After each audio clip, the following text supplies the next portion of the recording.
Wasami wa ta'ah, mendengar dan taat kepada ulil amri. Ini wajib kita untuk mendengar dan taat, karena yang perintahkan yang pertama Allah dalam Al-Quran, yang kedua Rasulullah SAW. Allah berfirman di dalam surah An-Nisa ayat 59, ya ayyuhalladzina amanu athi'ullaha wa athi'ur rasula wa ulil amri minkum fa in tanaza'tum fi syai'in faruddu ila Allahi war rasul in kuntum tu'minuna billahi wal yawmil akhir dzalika khairu wa ahsanu ta'wila. Wahai orang beriman, taatlah kepada Allah dan taatlah kepada Rasulnya dan ulil amri di antara kalian. Kemudian jika kamu berbeda pendapat tentang sesuatu, maka kembalikanlah kepada Allah, itu kepada Al-Quran, dan kepada Rasulnya, yaitu As-Sunnah. Jika kamu benar-benar beriman kepada Allah dan hari kemudian, yang demikian itu yang lebih utama bagi kamu dan lebih baik akibatnya. Surah An-Nisa ayat 59. Ulil amri, penguasa atau pemerintah, yang wajib ditaati adalah ulil amri dari kalangan kaum muslimin. Kita diperintahkan untuk taat kepada mereka dalam hal yang ma'ruf. Bila mereka menyuruh melakukan perbuatan dosa dan maksiat, maka kita tidak boleh taat. Namun kita tetap mentaati mereka dalam perkara-perkara yang ma'ruf yang lainnya, karena tidak ada ketaatan dalam rangka berbuat maksiat kepada Allah Ta'ala. Rasulullah SAW bersabda, la ta'ata fi ma'siyatillah, innama ta'atu fil ma'ruf. Tidak boleh taat terhadap perintah yang di dalamnya terdapat maksiat kepada Allah. Sesungguhnya ketaatan itu hanya dalam kebajikan. Hadis sahih riwayat Bukhari, Muslim dan yang lainnya. Di antara prinsip Ahlussunnah wal Jamaah halaman 35 adalah wajibnya taat kepada pemimpin kaum muslimin selama mereka tidak memerintahkan untuk berbuat kemaksiatan, meskipun mereka berbuat zalim. Kita wajib untuk mentaati mereka, karena ini termasuk ketaatan kepada Allah, sedangkan ketaatan kepada Allah adalah wajib. Rasulullah SAW bersabda dalam hadis yang sahih riwayat Bukhari, Muslim dan yang lainnya, di halaman 36 antum lihat, Nabi bersabda SAW, alal mar'il muslim as-sam'u wa ta'atu fima ahabba wa kariha illa yu'mara bi ma'siyatin fa in umira bi ma'siyatin fala sam'a wa la ta'ah. Wajib atas seorang muslim untuk mendengar dan taat kepada penguasa pada apa-apa yang ia cintai atau ia benci, kecuali kalau ia disuruh untuk berbuat maksiat. Jika ia disuruh untuk berbuat maksiat, maka tidak boleh mendengar dan tidak boleh taat. Hadis ini sahih. Dikatakan oleh Imam Al-Qadhi Ali bin Muhammad bin Abil Izz Ad-Dimashqi rahimahullah, yang terkenal dengan Ibnu Abil Izz, yang wafat tahun 792 Hijriah. Beliau berkata rahimahullah, hukum mentaati ulil amri adalah wajib selama tidak dalam kemaksiatan, meskipun mereka berbuat zalim, karena keluar dari ketaatan kepada mereka akan menimbulkan kerusakan yang berlipat ganda dibandingkan dengan kezaliman penguasa itu sendiri. Bahkan bersabar terhadap kezaliman mereka dapat melebur dosa-dosa dan dapat melipat gandakan pahala, karena Allah Ta'ala tidak akan menguasakan mereka atas kita, melainkan disebabkan kerusakan amal perbuatan kita juga. Balasan itu tergantung pada amal perbuatan. Maka hendaklah kita bersungguh-sungguh memohon ampunan, bertaubat dan memperbaiki amal perbuatan kita. Allah berfirman, wa ma asabakum min musibatin fabima kasabat aydikum wa ya'fu an katsir. Apa saja musibah menimpa kalian, maka disebabkan karena perbuatan tangan kalian sendiri, dan Allah memaafkan sebagian besar dari kesalahan-kesalahan kalian.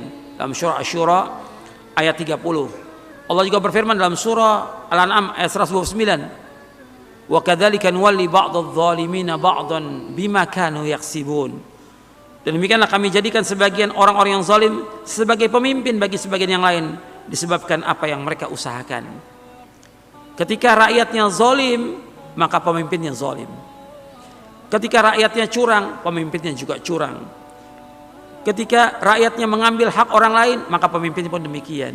Artinya pemimpin itu merupakan cerminan dari rakyatnya. Maka dikatakan oleh para ulama, kama takunu yuwalla alaikum. Ini bukan ayat, bukan hadis. Perkataan para ulama, kama takunu yuwalla alaikum. Bagaimana kalian demikian, maka pemimpin kalian demikian juga seperti kalian. Jadi ini harus kita pahami. Nanti kita lihat penjelasan Muqayyim panjang. Nanti antum baca sendiri bagaimana pemimpin kita merupakan cerminan dari rakyatnya. Syekh Albani menjelaskan perkataan Ibu Abdul Izz Al-Hanafi ketika beliau mengatakan apabila rakyat ingin selamat dari kezaliman pemimpin mereka, dalam mereka meninggalkan kezaliman itu juga. Syekh Albani memberikan ta'liq penjelasan di atas sebagai jalan selamat dari kezaliman para penguasa yang warna kulit mereka sama dengan kulit kita, berbicara sama dengan bahasa kita. Karena itu agar umat Islam selamat, yang pertama hendaklah kaum muslimin bertaubat kepada Allah Ta'ala. Karena adanya pemimpin yang zalim itu disebabkan karena dosa kita. Kita wajib taubat kepada Allah. Yang kedua, hendaknya mereka memperbaiki akidah mereka. Karena kalau kita lihat memang nggak diajarkan tentang akidah yang benar, tidak diajarkan tauhid yang benar. Sebabnya karena mereka berbuat syirik kepada Allah. Kerusakan yang ada di muka bumi ini disebabkan karena kesyirikan yang paling besar, dosa yang paling besar, kezaliman yang paling besar, kemungkaran yang paling besar adalah syirik. Nah, ketika syirik ini dibiarkan di masyarakat, maka yang ada bala bencana. Bencana itu disebabkan karena manusia berbuat syirik kepada Allah. Itu yang paling besar. Di samping dosa-dosa yang lain yang ratusan yang banyaknya, tapi yang paling besar dosa kesyirikan.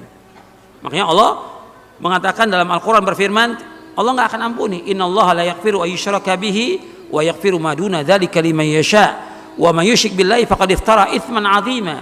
Dalam surah An-Nisa ayat 48 dan surah An-Nisa ayat 116. Sesungguhnya Allah nggak akan mengampuni dosa yang berbuat syirik, dan Allah mengampuni dosa selain bagi siapa yang Allah kehendaki. Barang siapa berbuat syirik, maka sungguh dia telah berbuat dosa yang paling besar. Kalau di ayat 116-nya, barang siapa berbuat syirik maka dia telah sesat dengan kesesatan yang jauh. Jadi, dosa syirik nggak akan diampuni oleh Allah. Yang ketiga, kata Syekh Albani, adalah mereka mendidik diri mereka dan keluarga mereka di atas Islam yang benar. Jadi kita harus berusaha memperhatikan diri kita, keluarga kita.